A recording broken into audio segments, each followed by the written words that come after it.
1984 December 2 Bhopal നഗരം അതിന്റെ മനോഹരമായ സ്വപ്നങ്ങളിലേക്ക് മിഴിപൂട്ടിയിരുന്നു. എന്നാൽ ആ നഗരത്തിന് മുകളിൽ മരണത്തിന്റെ നിഴൽ വിരിച്ചുകൊണ്ട് ഒരു അദൃശ്യനായ കൊലയാളി പതുങ്ങി വരുന്നത് ആരും അറിഞ്ഞില്ല. ഒരു വൻ ദുരന്തത്തിന്റെ നിശബ്ദമായ തുടക്കം, മനുഷ്യനിർമ്മിതമായ ഒരു നരകം മണ്ണിലിറങ്ങിയ രാത്രി. അർദ്ധരാത്രി 12 മണി കഴിഞ്ഞു. യൂണിയൻ കാർബൈഡ് ഫാക്ടറിയുടെ ഉള്ളിലെ 610 നമ്പർ ടാങ്ക് ഒരു അഗ്നി പർവ്വതം പോലെ തിളച്ചു മറിഞ്ഞു.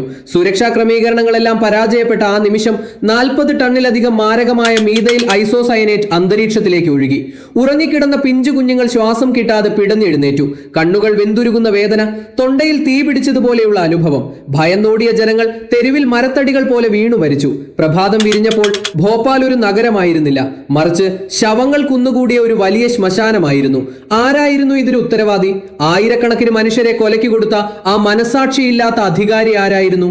അയാൾ വാറൻ ആൻഡേഴ്സൺ, യൂണിയൻ കാർബൈഡ് എന്ന ആഗോള കമ്പനിയുടെ തലവൻ. കുറ്റകുറ്റപ്പണികൾ നടത്താതെയും സുരക്ഷാ സംവിധാനങ്ങൾ നിർജീവമാക്കിയും ലാഭം മാത്രം ലക്ഷ്യമിട്ട കോർപ്പറേറ്റ് ബുദ്ധി.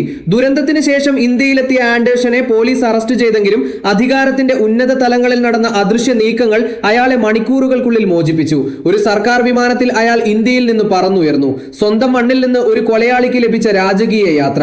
പിന്നീട് ലോകം കണ്ടത് ഇന്ത്യൻ നീതിന്യായ വ്യവസ്ഥയെ നോക്കി കൊഞ്ഞനം കുത്തുന്ന ഒരു പ്രതിയെയാണ്.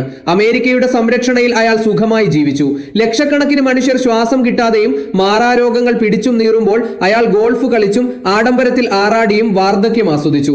2014 തന്റെ 92-ാം വയസ്സിൽ ഒരു ശിക്ഷയും അനുഭവിക്കാതെ അയാൾ മരിച്ചു. പക്ഷേ ചരിത്രം അയാളെ വെറുതെ വിടുമോ? ഒരിക്കലുമില്ല. ഇന്നും ഭോപ്പാലിലെ ആ ശപിക്കപ്പെട്ട മണ്ണിൽ വൈകല്യങ്ങളോടെ കുഞ്ഞുങ്ങൾ ജനിക്കുന്നുണ്ട്.